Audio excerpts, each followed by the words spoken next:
Vamos lá. Número 1.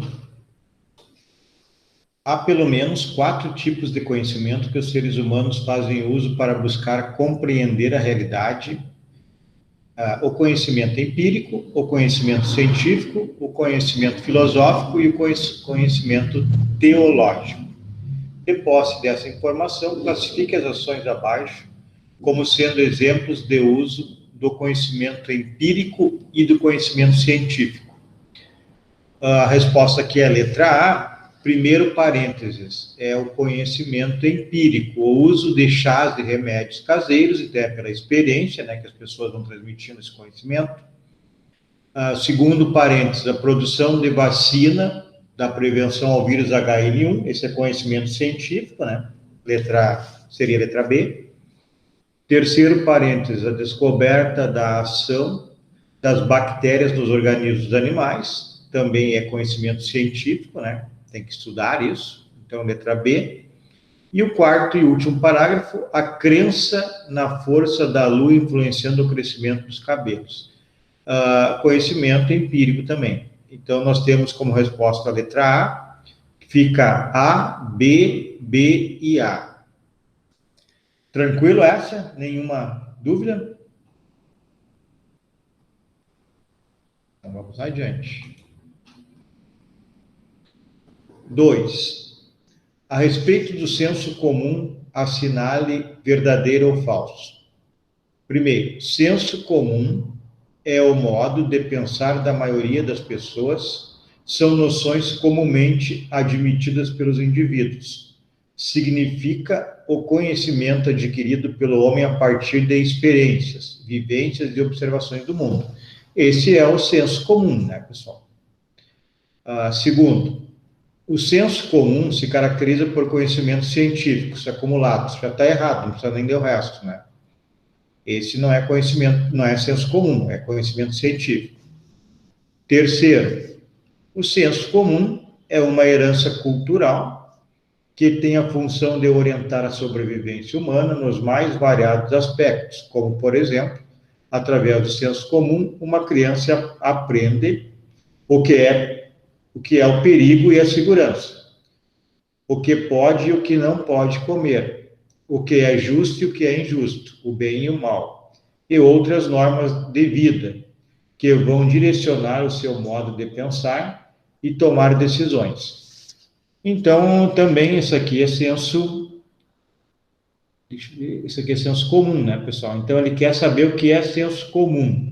Senso comum é o primeiro parênteses e o terceiro parênteses. Então, a resposta fica VFV, letra A. VFV, letra A é a resposta. Tem uma pergunta?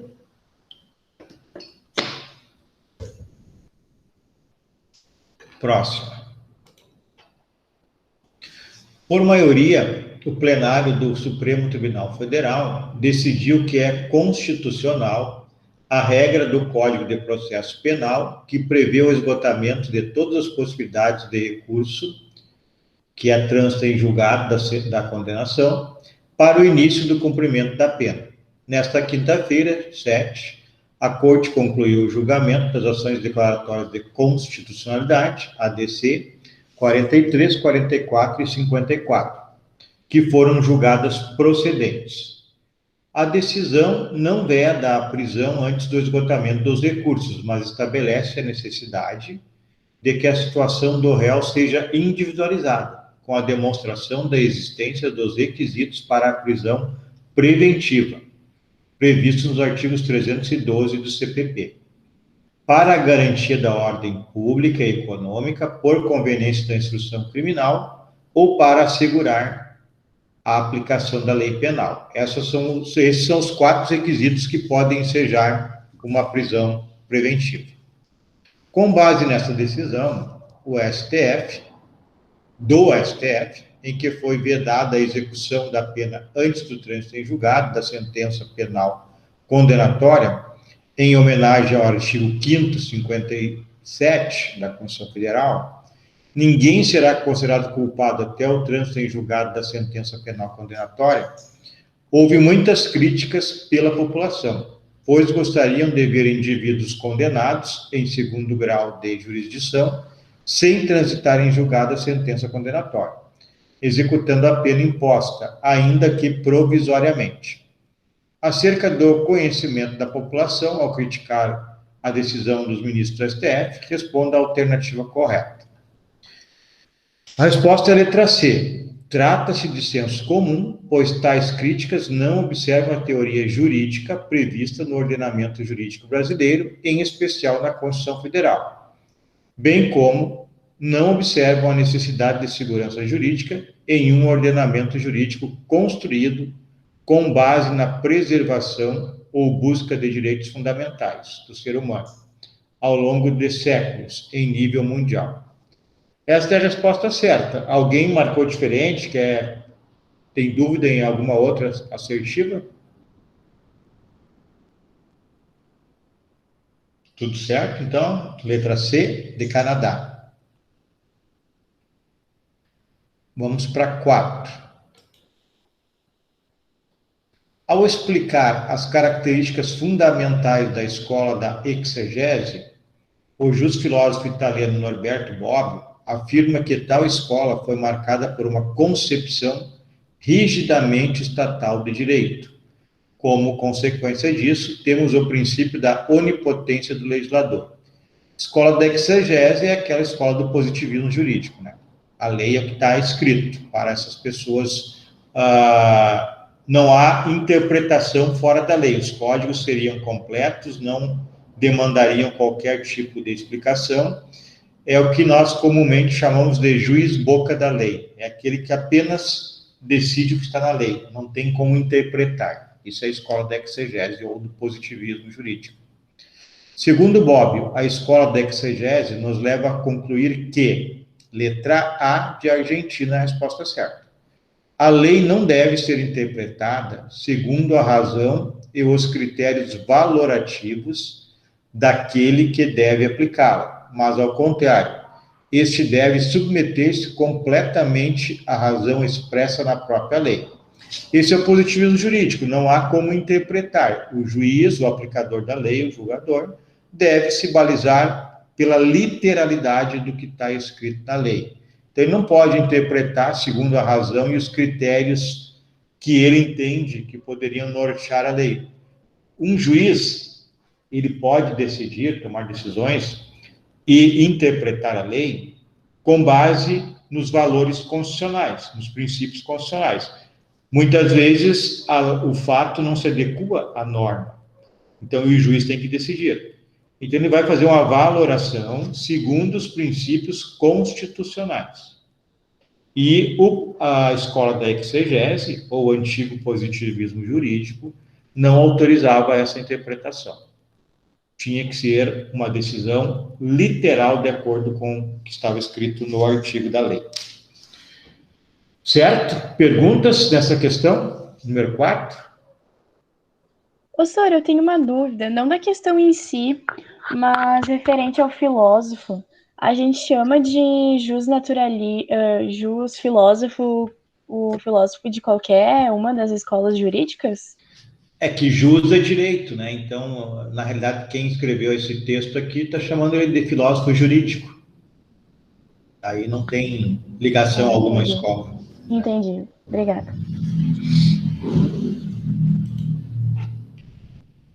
5. Assinale a alternativa incorreta.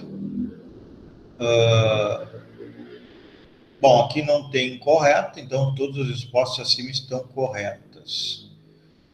Letra A. O direito positivo é o conjunto de normas, leis estabelecidas pelo poder político.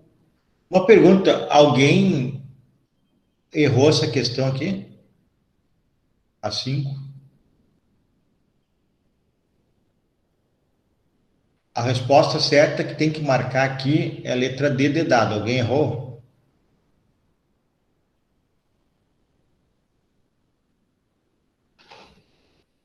Ninguém? Vocês conseguem ver aí a resposta que se marcaram? Todo mundo acertou? Tá, Raquel. Tá. Essa questão aqui eu vou anular, pessoal. Marquei letra E, tá. Uma pessoa, um colega errou. Eu vou anular essa questão aqui. Não está bem redigido. Deixa eu ver aqui de novo. Eu também marquei E. Tá. Deixa eu abrir ela aqui de novo. Ela não está bem redigida. Se ela pede para marcar que a resposta é incorreta, aí está marcado que às vezes todas as respostas assim estão corretas. Vamos dar uma olhadinha nela. Letra A. O direito positivo é o conjunto de normas, leis estabelecidas pelo poder político legislativo do Estado. Ok, tá certo. O direito positivo é a norma posta, são as leis que compõem e regulam a vida das pessoas, tá certo? Letra C. O direito positivo, norma posta, engloba os direitos objetivos e subjetivos. Tá tudo correto. A letra E, somente as respostas A e D estão corretas. Não, então, estão todas corretas. Então, seria a letra D. Mas como o enunciado fala em alternativa incorreta, eu vou anular essa questão. Então, todos que erraram vão ser beneficiados. Tá ok? Alguém quer perguntar alguma coisa, alguma dúvida sobre essa questão aqui? Não? Então, vamos adiante. Vou anulá-la, então. 6. Temos, pois, definido o justo e o injusto, após distingui-los, assim um do outro. É evidente que a ação justa é intermediária entre o agir injustamente e o ser vítima da injustiça, pois um deles é ter demais e o outro é ter demasiado pouco. Bom, vamos lá. Está escrito no livro do Aristóteles, Ética Nicômaco. Temos, pois, definido o justo e o injusto. Após distingui-los, né, então, o justo e o injusto, assim um do outro, é evidente que a ação justa é intermediária entre o agir injustamente e o ser vítima da injustiça, pois um deles é ter demais e o outro é ter demasiado pouco. Em seu livro, então, a Ética Nicômaca, Aristóteles apresenta a justiça como uma virtude e a diferencia daquilo que é injusto. Assinale a opção que define aquilo que, nos termos do livro citado, deve ser entendido como justiça enquanto virtude. Letra A. Uma espécie de meio termo, porém não no mesmo sentido que as outras virtudes, e sim porque se relaciona com uma quantia intermediária, enquanto a injustiça se relaciona com os extremos. É uma pergunta bem interpretativa, pessoal. Tem que responder de acordo com o enunciado. Quando ele diz aqui na 6, temos, pois, definido o justo e injusto. Após distingui-los assim um do outro, justo e injusto, né? É evidente que a ação justa é intermediária. A ação justa é aquela que fica no meio termo. Intermediária entre o agir injustamente e a vítima da injustiça. Então, o justo é o meio termo entre o agir injustamente e a vítima da injustiça. Alguém ficou com dúvida nessa? A resposta é a letra A, é o meio termo.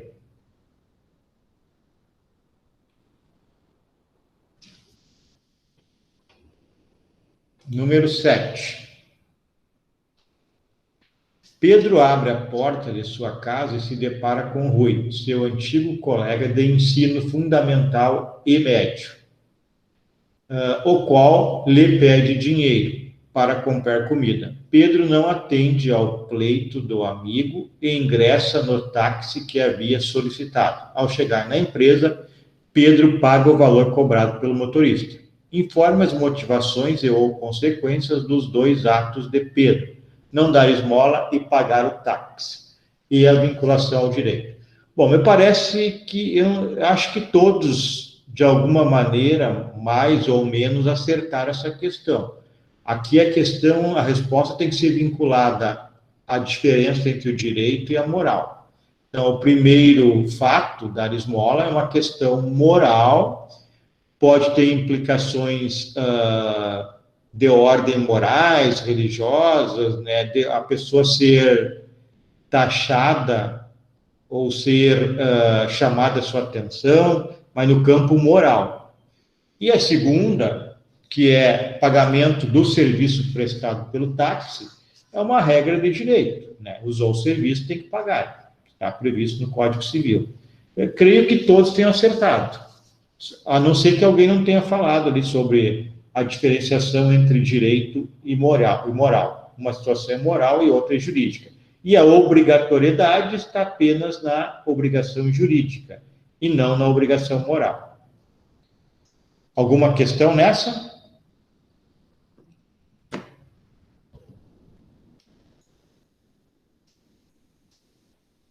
Então, vamos para a 8ª.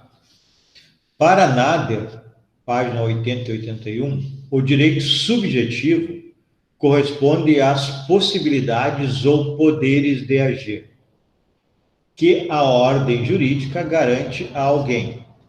O direito subjetivo é um direito personalizado, em que a norma, perdendo o seu caráter teórico, projeta-se na relação jurídica concreta, para permitir uma conduta ou estabelecer consequências jurídicas. Até aqui ele quis dizer que o direito subjetivo ele é um direito teórico e se a pessoa quiser exercer esse direito, que é um direito personalíssimo, é um direito da pessoa, se projeta, então, numa relação jurídica, perde o caráter teórico e passa a ter um caráter prático, né?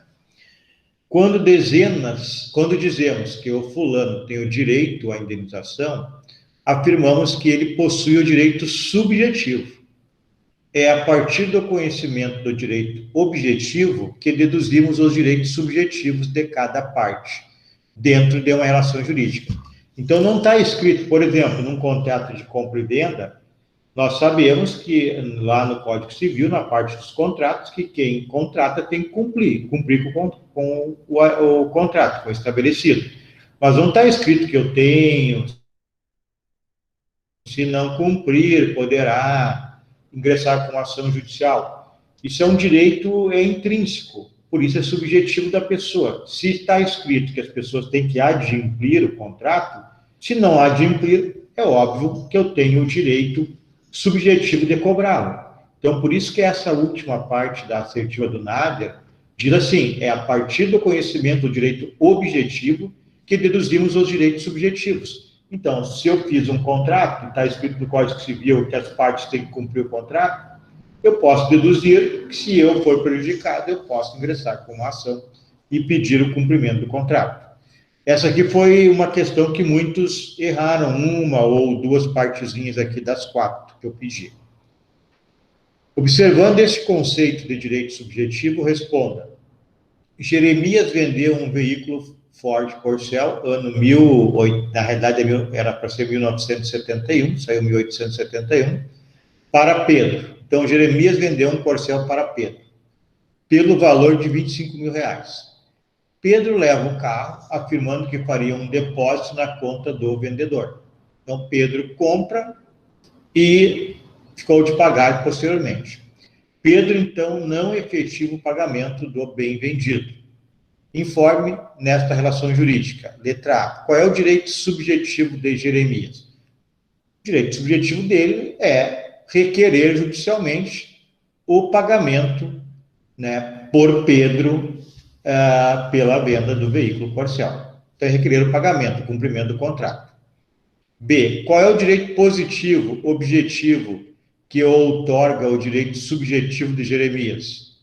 Aqui tem que ligar, ó. Se está escrito na parte final do enunciado do Paulo Nader, é a partir do conhecimento do direito objetivo que deduzimos os direitos subjetivos de cada parte dentro de uma relação jurídica. Então, eu perguntei, só copiei dali, qual é o direito positivo ou objetivo que outorga o direito subjetivo de Jeremias.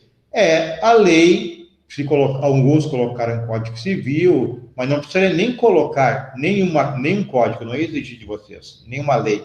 Era só dizer que é a lei que determina o cumprimento do contrato. É a lei que diz que os contratos devem ser cumpridos. É a lei que diz que se vendeu, um tem que entregar o bem e outro tem que comprar. No nosso caso é o Código Civil, mas não precisaria nem colocar o nome da lei. Só dizer que é a lei que determina o cumprimento dos contratos. E letra C, o que é E se este direito oriundo da relação estaria no ordenamento jurídico brasileiro? Sim, né? Estaria. Não precisaria colocar o nome de qual é a lei, mas é o Código Civil. Então, estaria no ordenamento jurídico brasileiro, sim. Nós comentamos, né, alguma coisa sobre o Código Civil quando tratamos de relação jurídica. Letra D. Se o fato fosse analisado pelos jusnaturalistas, qual seria o direito natural presente na relação? Seria o direito à propriedade. Muitos acertaram, alguns erraram. O direito à propriedade seria um direito inato do ser humano, viria por ordem divina, por ideias divinas, e depois, num segundo momento, os jusnaturalistas defendiam, em virtude do nascimento do iluminismo, da razão, que os direitos naturais acabavam sendo positivados. Então, o que ocorreu? O ser humano teria o direito natural de ordem divina, num primeiro momento, a ter propriedade. No segundo momento, esse direito natural foi positivado, é o que defendem os justnaturalistas, que é uma segunda fase dos defensores do direito natural. Certo? Então, alguns erraram essa letra D, daí teve algum descontinho mínimo ali, 1/10, 2. Alguns erraram a letra B e C, aí foram pequenos descontos. Alguma dúvida nesta? Na letra A eu coloquei direito de turbação de posse, tá errado, senhor? Eu acho que eu te dei certo. Eu lembro, foi o único que escreveu turbação. Eu creio que eu tenha dado certo, porque eu fui dar uma olhada ali na legislação que fala de turbação, estaria correto. Turbar enfim, não entregar ou utilizar da propriedade de outro. Então, eu acabei te dando certo por essa. Não era a resposta que eu esperava, mas está correta. Ok? Ok. 9. A norma jurídica possui como característica principal a bilateralidade. Explique como está presente esta característica na seguinte sentença. Aristides completou 18 anos no dia 10 de janeiro de 2021. Pelo Código Civil Brasileiro, é a idade que o sujeito está apto a contrair obrigações e adquirir direitos. Muitos acertaram, né, e conseguiram, inclusive, colocar a resposta que eu tenho, que é a ideal, que está no material, que eu disponibilizei para vocês, ou procurar em livros, aí eu não sei. Mas, na realidade, o que eu tenho aqui de bilateralidade? No momento em que ele completou 18 anos, é um fato, né? Ele pode adquirir direitos. Porém, cada direito que ele tem, que ele utilizar-se desse benefício de ter 18 anos e adquirir um direito, fazer um contrato, por exemplo, sobrevém uma obrigação de cumprir o contrato. Então, é a bilateralidade que se dá quando o indivíduo completa 18 anos. Ele pode ter o direito de contratar, mas terá a obrigação de adquirir o contrato. A bilateralidade de uma norma é esta: um fato tem duas vinculações, tem um direito e um dever. Alguns colocaram, vi ali que erraram, colocaram que a bilateralidade se referia a duas normas. Não, uma norma, seja qual for, ela tem por característica principal a bilateralidade. Ela outorga um direito e exige um dever. Certo? Alguma pergunta sobre essa? Alguém ficou em dúvida da sua resposta?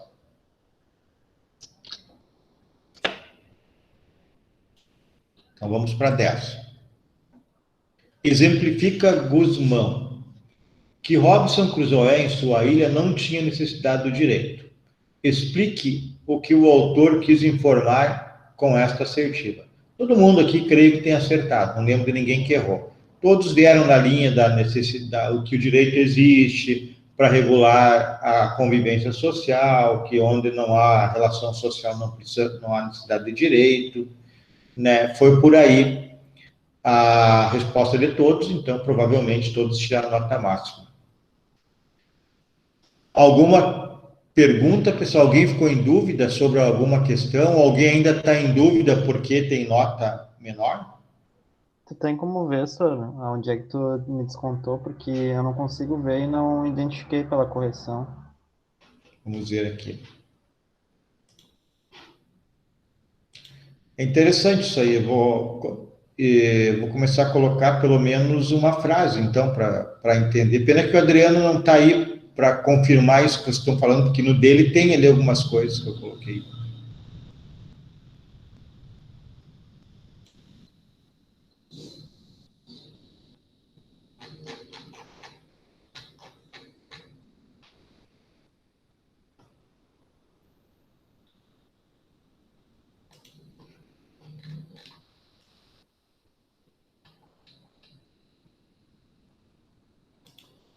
Um 1.4 ficou. Na questão 7 foi nota máxima.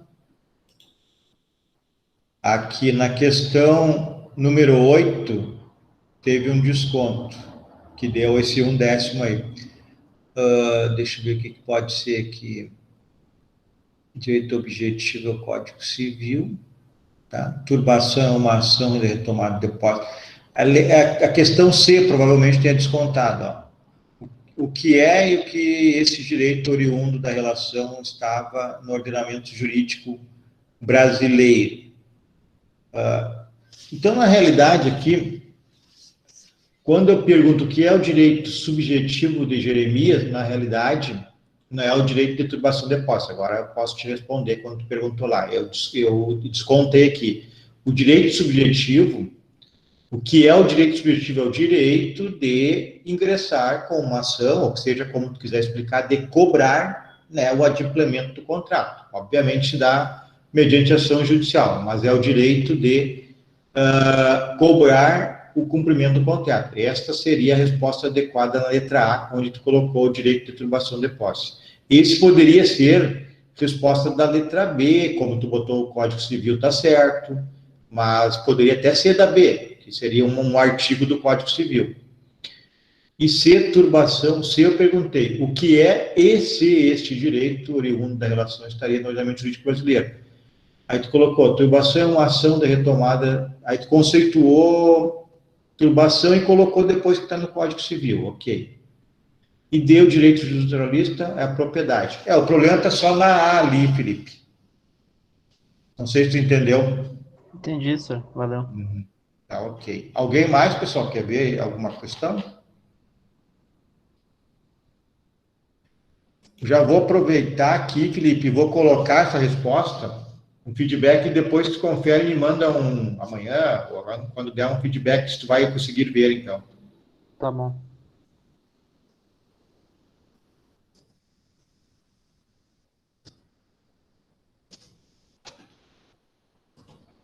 Ok, finalizei correção e coloquei para ti o feedback, então. Alguma pergunta mais, pessoal? Alguma coisa? Eu vou anular aquela questão, então, nem lembro o número, mas eu olho ali, vou anular, e aí quem não acertou vai ser beneficiado. Nada? Podemos ir adiante?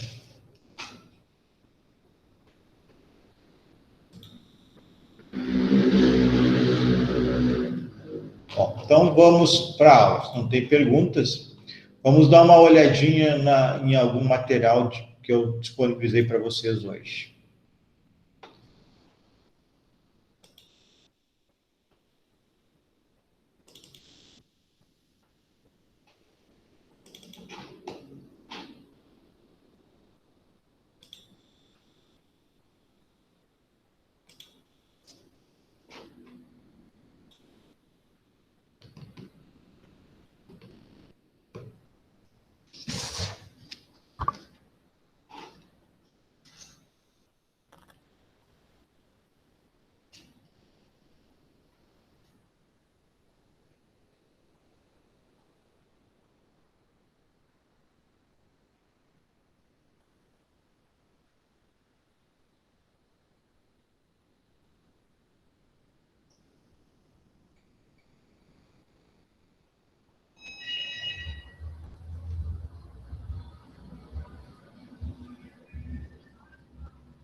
Bom, então,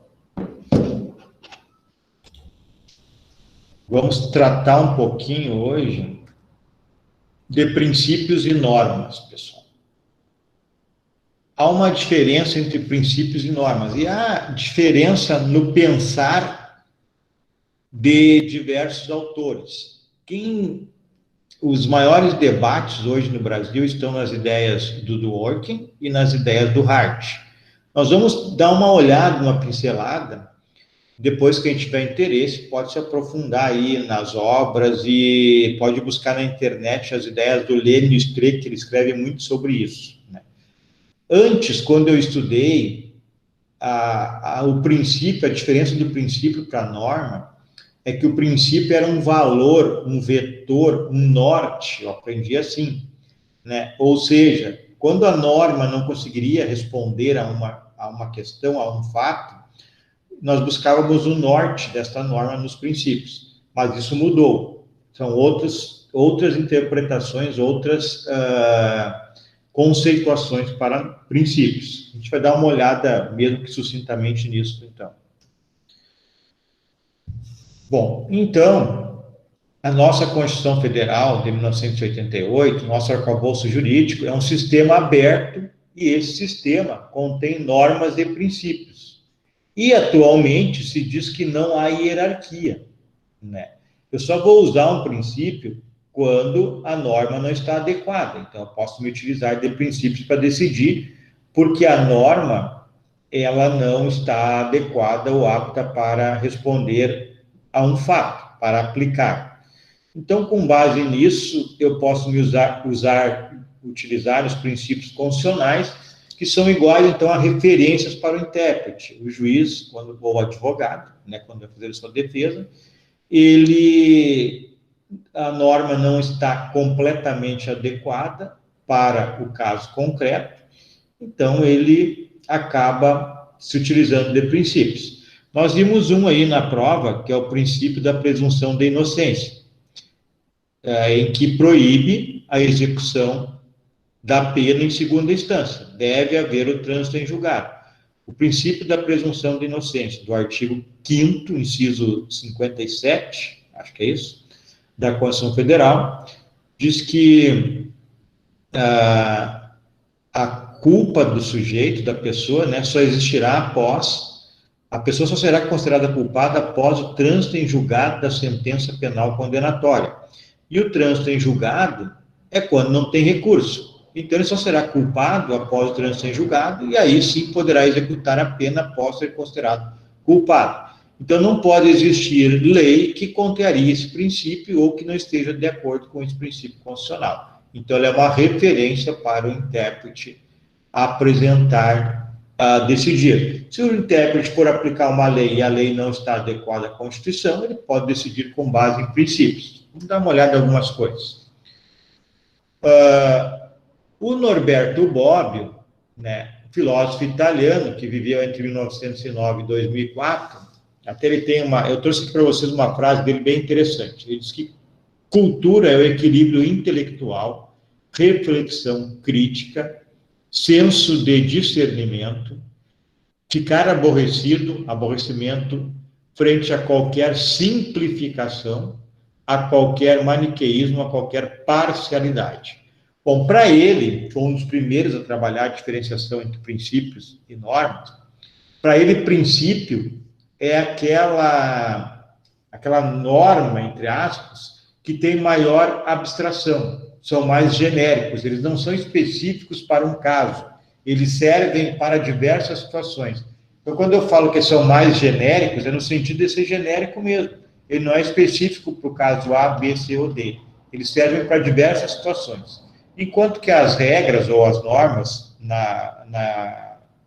nas ideias passadas pelo Bobbio, são mandamentos mais específicos. Então, a regra lá do Código Civil, do contrato, a regra do Código de Processo Penal, que a pessoa só pode executar a pena depois de transitar em julgado, são regras, são específicas para casos.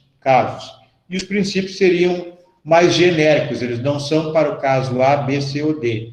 Eles são utilizados, então, quando a norma não contempla um fato ou se precisa realizar uma interpretação, se usa princípios.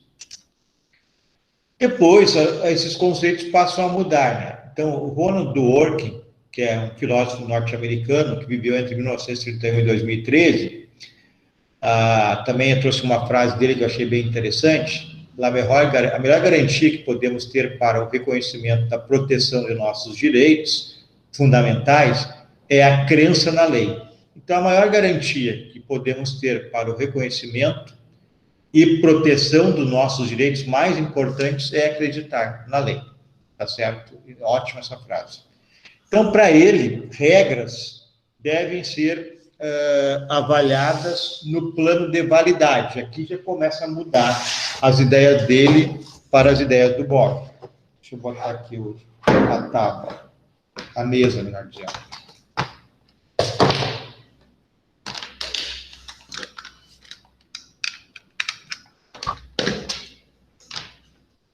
Então, ele diz que uma regra deve ser avaliados no plano de validade. Ele chama isso de tudo ou nada. É uma metáfora que ele faz, é a regra do tudo ou nada. Ou seja, a regra ela é válida ou é inválida, e depois ele faz uma diferenciação para os princípios. Então, duas regras em conflitos, uma não tem validade, é tudo ou nada, ou a regra vale ou não vale. Então, se para um determinado fato há uma regra, aplica-se essa regra. Se existe duas regras, uma não pode ter validade, a não ser em casos excepcionais. Quem quiser se aprofundar na teoria, ele explica. Então, fora casos excepcionais, em que se uma regra traz uma exceção, a ideia dele é essa: uma regra está dentro do jogo do tudo ou nada, ou ela é válida ou ela é inválida. Eu aplico quando é válida e ela será fulminada do mundo jurídico se for inválida. Então, não possuem dimensão de importância. A regra A é mais importante que a regra B. Não, ela é válida ou ela é inválida. É isso que ele prega. Então, ele dá aqui uma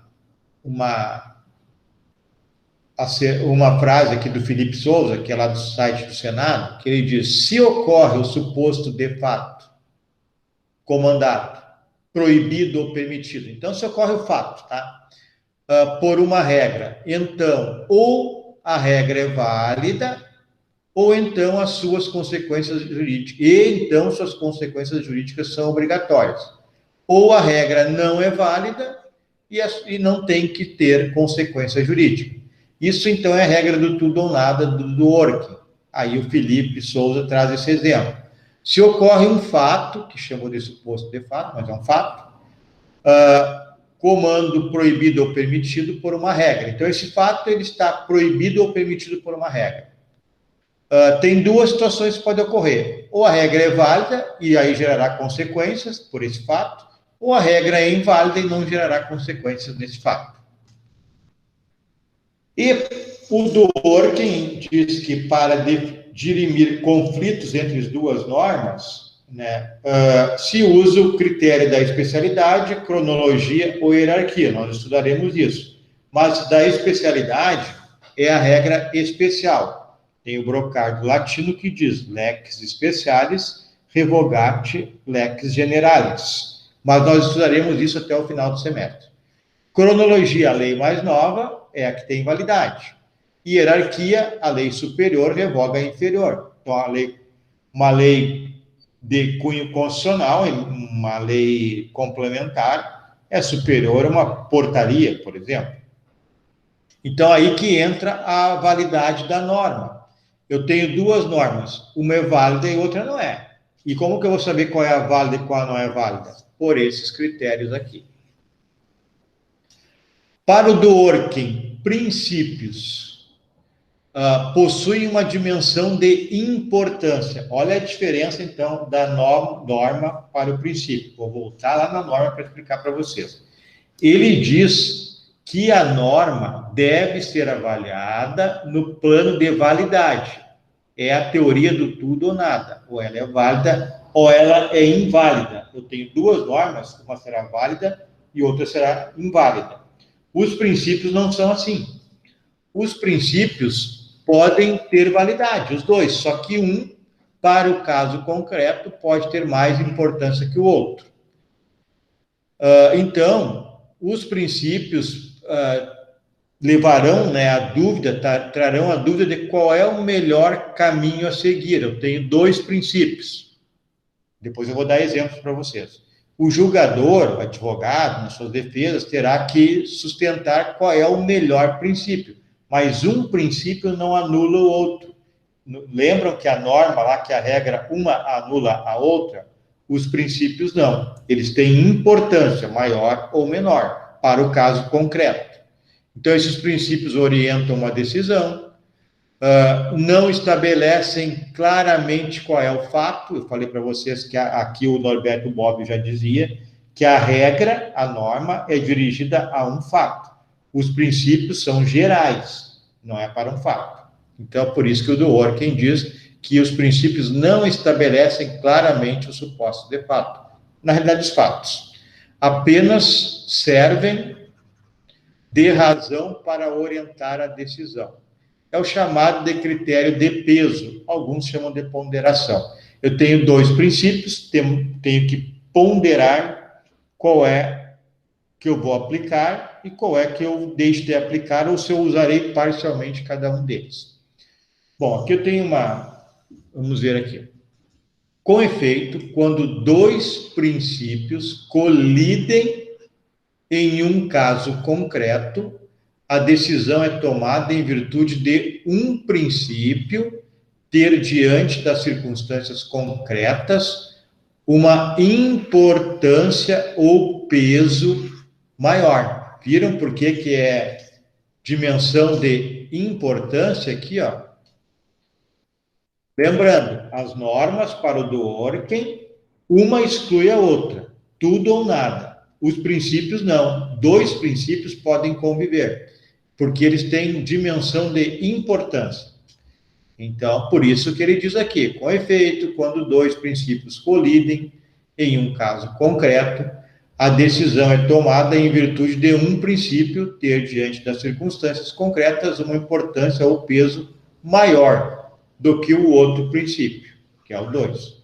Fato esse que não impede que em uma decisão posterior, mudadas as circunstâncias concretas, essa situação de prevalência se inverta. Então, ele está dizendo aqui que no caso dos princípios, como um não elimina o outro, hoje, no caso concreto de hoje, eu vou usar o princípio 1. Mas no caso concreto de amanhã, se mudar as circunstâncias do fato, eu posso usar o princípio 2. Um não exclui o outro, apenas um, num determinado momento, é mais importante que o outro. Vamos adiante. É que, quando, por exemplo, uma regra comanda algo e outra regra proíbe, sem que se tenha previsto nenhuma exceção em nenhuma delas, agora a gente está falando de regra e não de princípio. Uma diz que sim e outra diz que não. Uma autoriza e a outra proíbe. O conflito só pode ser resolvido mediante declaração de invalidade. Lembra? Teoria do tudo ou nada. Ou seja, por meio da declaração de que uma das regras não mais pertence ao ordenamento jurídico. No caso da colisão de princípios, essa declaração de invalidade não ocorre, pois ambos os princípios colidentes permanecem válidos e, portanto, continuam ambos pertencendo ao ordenamento jurídico. O que acontece é que, no caso concreto, um princípio cede em detrimento do outro. Vamos ver aqui, acho que deve ter algum exemplo, senão é no outro slide. O modelo de aplicação tudo ou nada, que caracteriza as regras segundo Dworkin, é mais visível. Tudo ou nada é regras, lembra? Não é princípio. E observamos o modo como operam as regras, não no direito, mas em alguma outra atividade por elas dominadas. Então, é que ele dá um exemplo, pessoal, do Dworkin, fora do direito, que fica bem fácil de compreender. Um jogo, por exemplo, no beisebol, a regra prevê que será expulso o jogador, então a regra, a norma, prevê que será expulso o jogador que cometa 3 faltas. Não seria coerente um juiz que reconhecesse que esta proposição é uma proposição exata do beisebol. E, ao mesmo tempo, então o juiz não seria coerente que o juiz que reconhecesse que esta proposição é uma proposição exata, está escrito na lei exata, e, ao mesmo tempo, admitir que o jogador que tenha cometido 3 faltas não devesse ser expulso. Há uma incoerência. O juiz entende, tem a lei dizendo que 3 faltas expulsa. Aí ocorre 3 faltas e ele não expulsa. Há uma incoerência. Portanto, ou bem o árbitro considera válida a regra, aplicando-a a todos os casos que, com suas condições, se façam presentes, impõe todas as suas consequências. Ou, contrariamente, por não considerá-la inválida, não pertence ao sistema jurídico. Então, ele está dando aqui o exemplo do... Se existe a regra, dizendo que 3 faltas expulsa, o juiz sempre tem que expulsar. Não é coerente ele não expulsar. Porque se ele entender que essa regra é inválida, ela tem que ser retirada do ordenamento jurídico. Quando dois... Aqui, isso é a regra. Então, notaram que um exclui o outro. Existe a regra, ele aplica. Se ele entende que a regra é inválida, ele não aplica e exclui do mundo jurídico. Agora, os princípios. Quando 2 princípios entram em colisão, ganha aplicação aquele princípio que, pelas circunstâncias concretas do caso específico, mereça primazia. Então, um princípio vai ser mais importante que o outro no caso concreto, sem que isso importe na invalidade do princípio oposto. Diversamente, se 2 regras entram em conflito, a FIBA do Orkin, uma delas definitivamente não pode ser considerada válida. A colisão dos princípios, portanto, segundo do Orkin, resolve-se na dimensão de peso, de importância. Já o conflito entre as regras no plano da validade, uma vale e outra não vale. De toda forma, completa do Orkin, isso não significa que o princípio preterido não mais pertence ao sistema jurídico, pois, em um próximo caso, o princípio que eu deixei de usar poderá ser utilizado, pessoal. Para deixar bem claro, então, o do Orkin, ele diferencia os princípios das normas, dizendo que as normas têm que entrar no sistema do tudo ou nada, que é da validade. Ou a norma é válida e é aplicada, ou se ela não é aplicada, e por ser inválida, ela tem que ser retirada do ordenamento jurídico. Tudo ou nada, ou ela vale e é aplicada, ou ela vale e não é aplicada. E ele diferencia dos princípios, dizendo que os princípios têm uma questão de importância, de peso. Eu tenho que pegar os casos concretos, o caso 1, o caso 2, o caso 3, e ponderar. Bom, nesse caso 1, eu vou aplicar o princípio 1. Aí eu vou analisar o caso 2. Bom, mas nesse caso 2, eu vou aplicar o princípio 2 e não 1, porque o caso concreto me impõe que aplique esse princípio 2. Então, essa é a diferença das normas para os princípios em do Orkin. Vamos ver o Alexis.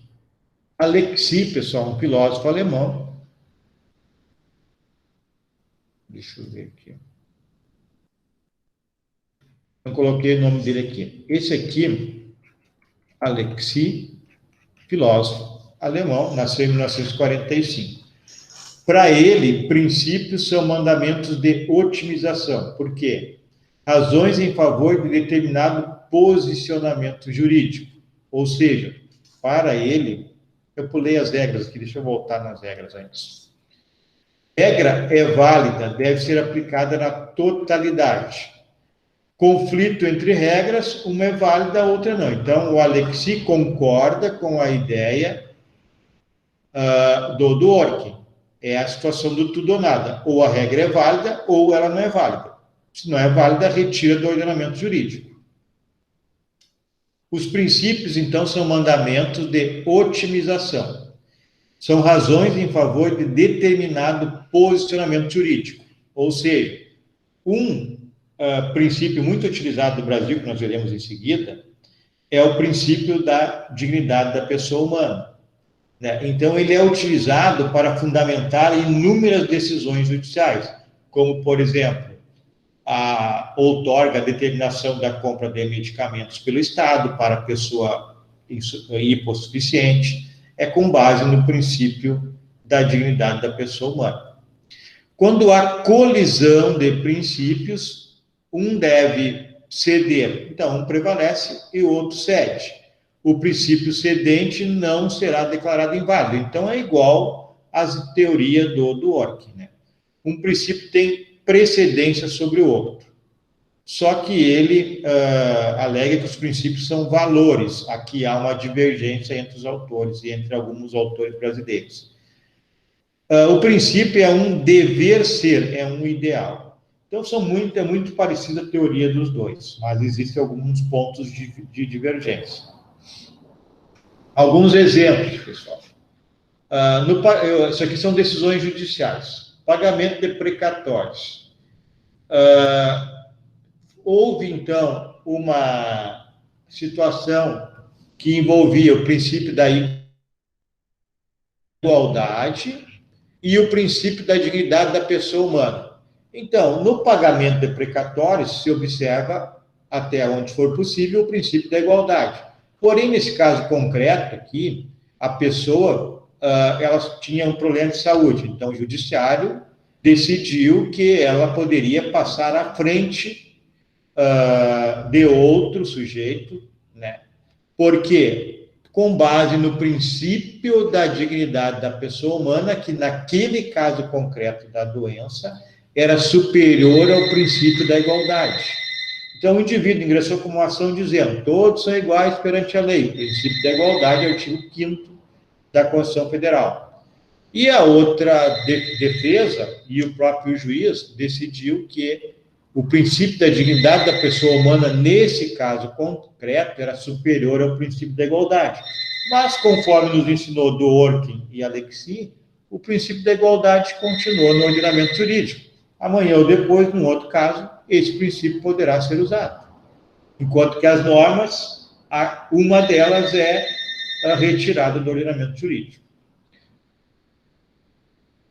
Um outro exemplo aqui sobre moradia, proteção ambiental e dignidade da pessoa humana. Então, era uma ação envolvendo uma pessoa que possuía uma casa num local de proteção ambiental. Então, o que foi a juízo foi 2 choques de princípios: proteção do meio ambiente e dignidade humana. Neste caso, o julgador decidiu que a dignidade da pessoa humana estaria prevalecendo sobre a proteção ambiental. Era uma casa, num local lá que foi construído um aterro para não cair a casa, e era a única casa da pessoa. Então, não poderia se retirar a casa desse sujeito, mesmo sendo um local de preservação ambiental.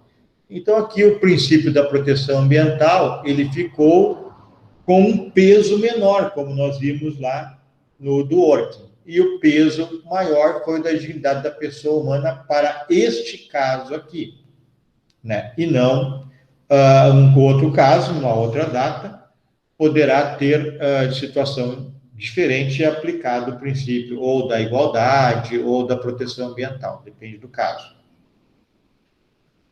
Aqui nós temos um textinho aqui. Uma emissora queria transmitir um filme sobre um crime real. Um dos envolvidos no crime, prestes a ser solto, ingressou na justiça para impedir a transmissão do filme. Então, haveria um filme, direito de expressão, direito de expressão e informação, ingressou na justiça para impedir a transmissão, versus direito de privacidade, ou poderia falar que direito ao esquecimento, que é um princípio que surgiu há algum tempo aí. Esquecimento. para impedir a transmissão do filme, prejudicava sua ressocialização.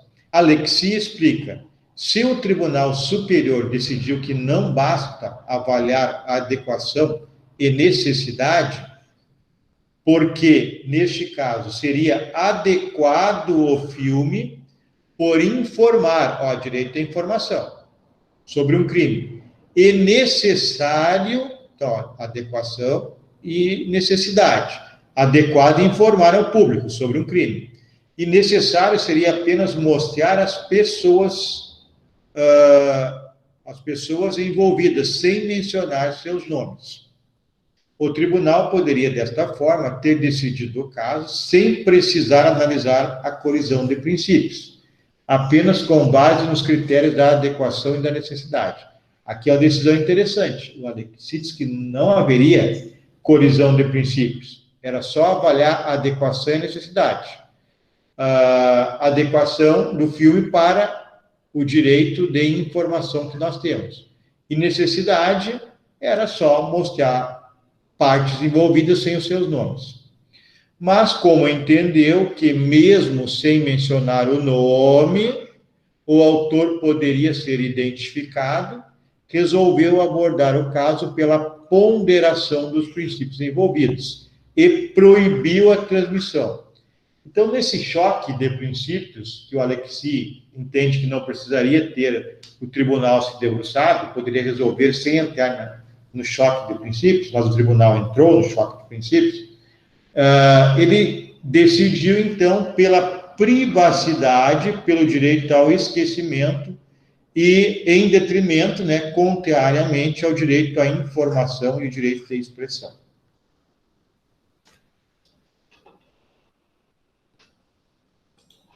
Ok, pessoal. Eu pergunto para vocês, genericamente, assim, vocês entenderam o que é um princípio e o que é um direito, o que é um princípio e o que é uma norma? As teorias são bem semelhantes. Existem divergências entre os dois, que gerou, inclusive, alguns debates, mas eu não trouxe para vocês. É algo mais profundo que nós não temos aqui o intuito, nesse momento, de trabalhar. É uma regra geral. Vocês entenderam, pegando esses três autores, qual é a diferença de princípio e de norma?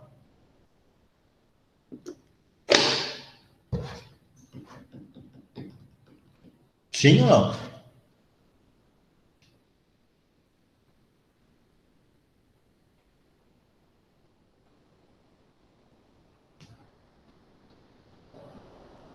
Não?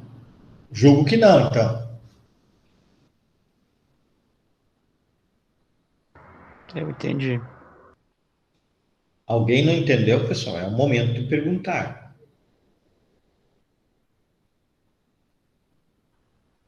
Bem, vamos lá. Dar mais alguns exemplos, pessoal.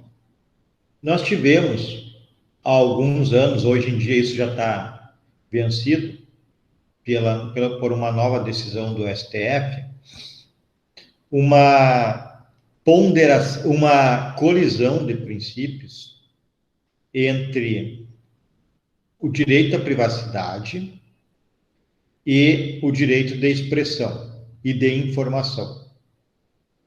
Foi a biografia do Roberto Carlos, que completou 80 anos ontem, Então, há uns, 5 anos, mais ou menos, um autor escreveu, sem autorização do Roberto Carlos, uma biografia da vida dele.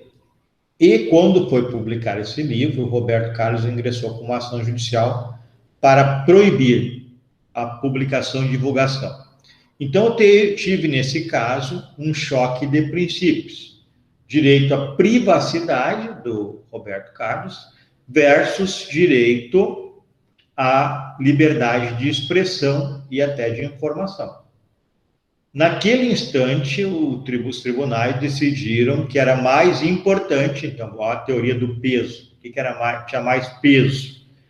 Era mais importante o direito à privacidade do cantor. Então, foram recolhidos e proibidos a publicação do livro.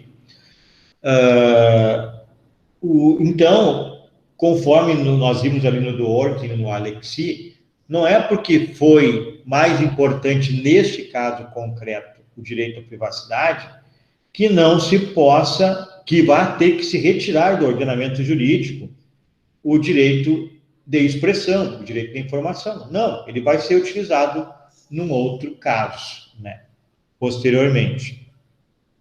Hoje em dia, o STF tomou uma decisão, decidiu que as biografias não precisam ser autorizadas. Então, não teria mais esse choque. Mas, naquele momento, ainda existiu.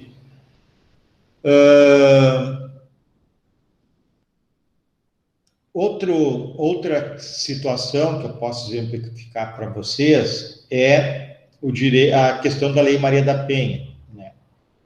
E haveria um choque, né, dos direitos da mulher com o princípio da igualdade, ou seja, se todos iguais são todos iguais perante a lei, se homens e mulheres são iguais em direitos e obrigações. Tudo isso no artigo 5º caput, inciso 1 e 2 da Constituição Federal.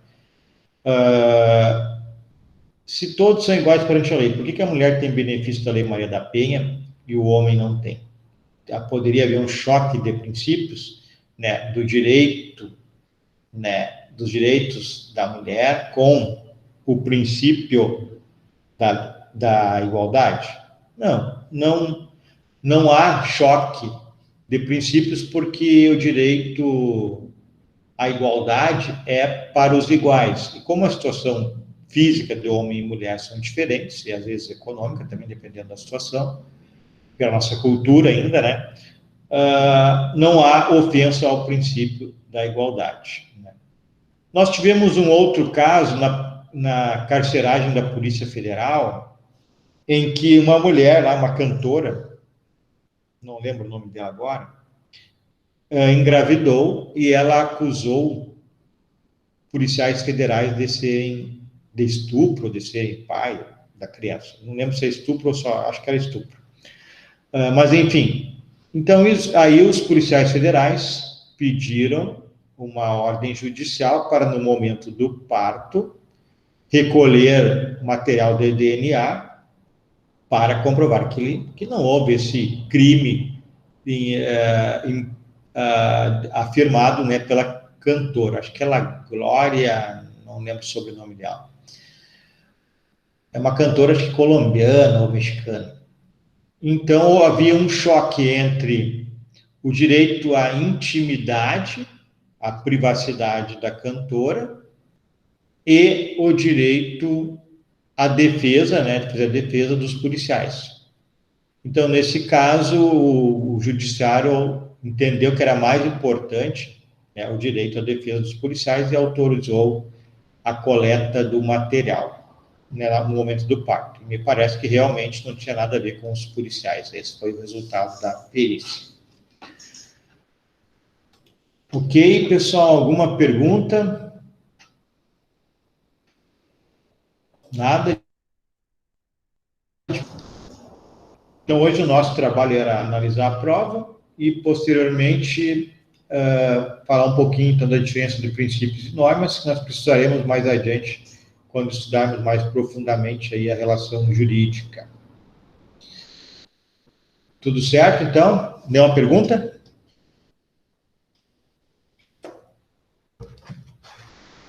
Tá ok, então. Deixa eu parar de compartilhar aqui, de gravar. Felipe, quando tu souber a resposta lá, tu me avisa se tu conseguiu visualizar a tua prova.